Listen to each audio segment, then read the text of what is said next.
کبھی ایسا ہو کہ آپ جس سے محبت کرتے ہیں تو کوئی آپ سے کوتاہی ہو جاتی ہے تو پھر آپ فوری اس کا مداوع کرتے ہیں، خدمت کر کے، محبت کر کے، اظہار الفت کر کے کہ وہ میری غلطی تھی، مجھے معاف کر دیجئے، میں تو آپ کا چاہنے والا ہوں۔ اللہ جل شانہ کی مکمل اتباع، فرما برداری کرنے کا حکم ہے، لیکن اگر کبھی زندگی میں کوتاہی ہو جائے تو پھر فوراً رجوع کیا جائے، توبہ کی جائے اور اس سے معافی مانگی جائے۔ حضور علیہ السلام نے ارشاد فرمایا، غالباً حضرت معاذ بن جبل رضی اللہ تعالیٰ عنہ سے مروی ہے، اتق اللہ حیث ما کنت، تو جہاں بھی ہو اللہ سے ڈرتا رہے، جہاں بھی ہے، گھر میں ہے، باہر ہے، خلوت میں ہے، جلوت میں ہے، حیث ما کنت، جہاں بھی تو ہو اللہ سے ڈرتا رہے۔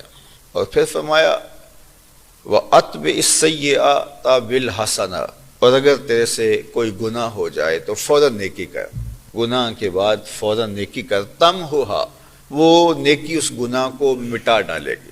آپ لکھتے لکھتے کو غلطی کر دیتے ہیں تو پھر اگر کوئی اچھا نہ لکھا گیا ہو تو آپ اس کو ریموو کرتے ہیں، تو نیکی ریموو کر دے گی اس گناہ کو۔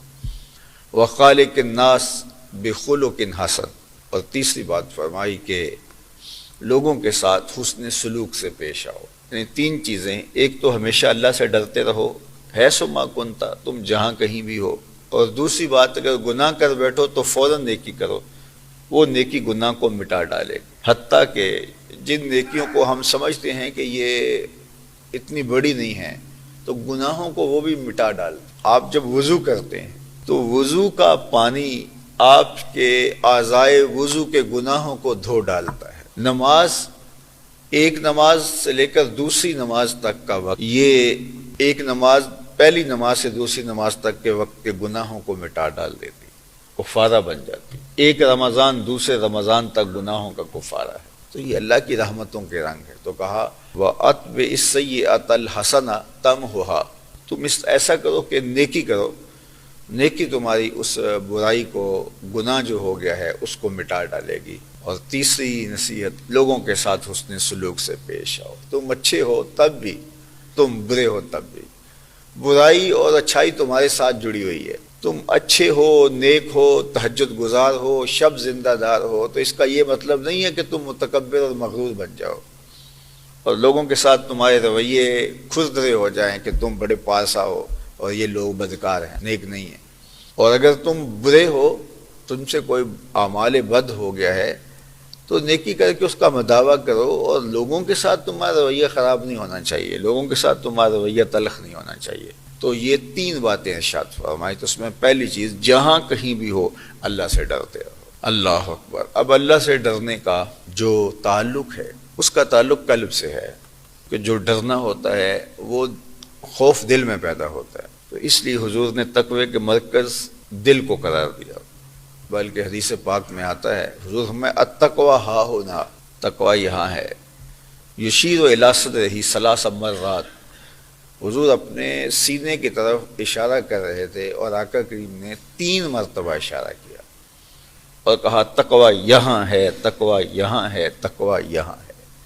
دل مالک کا موتی اور فرما بردار ہو جائے۔ اب جو شخص اللہ سے ڈرتا ہے اس کو نصیب کیا ہوتا ہے؟ ارشاد فرمایا وَمَن يَتَّقِ اللَّهَ يَجْعَل لَّهُ مَخْرَجًا، جو اللہ سے ڈرتا ہے اللہ جل شانہ اس کو بند گلی میں مقید نہیں رہنے دیتا، جب وہ کبھی مشکل میں پھنس جاتا ہے اللہ اس کے لیے راستے پیدا کرتا۔ جو اللہ سے ڈرنے لگ جائے زندگی کے مشکل حالات میں ہم اسے راستے دیتے ہیں، نکلنے کا راستہ دیتے ہیں۔ وَيَرْزُقْهُ مِنْ حَيْثُ لَا يَحْتَسِبُ، اور اس کو وہاں سے رزق دیتے ہیں جہاں سے اسے رزق آنے کا گمان بھی نہیں ہوتا، رزق کے غیبی دروازے کھل جاتے ہیں۔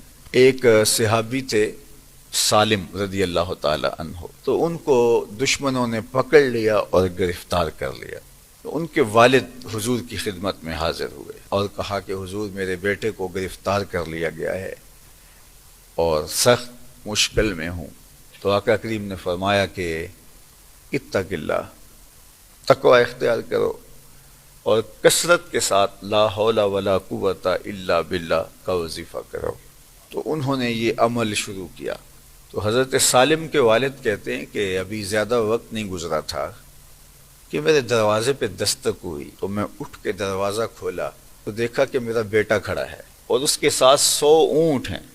تو میں نے کہا کہ تم یہاں؟ کہا دشمن غافل ہو گیا اور میں دشمن کی قید سے چھوٹ گیا اور آتے ہوئے ان کے یہ 100 اونٹ بھی ہانک کے لے آیا۔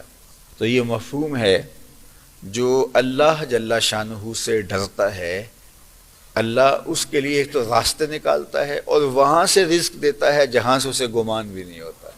وَيَرْزُقْهُ مِنْ حَيْثُ لَا يَحْتَسِبُ، وہاں سے رزق اس کو دیا جاتا ہے جہاں سے اسے گمان بھی نہیں ہوتا۔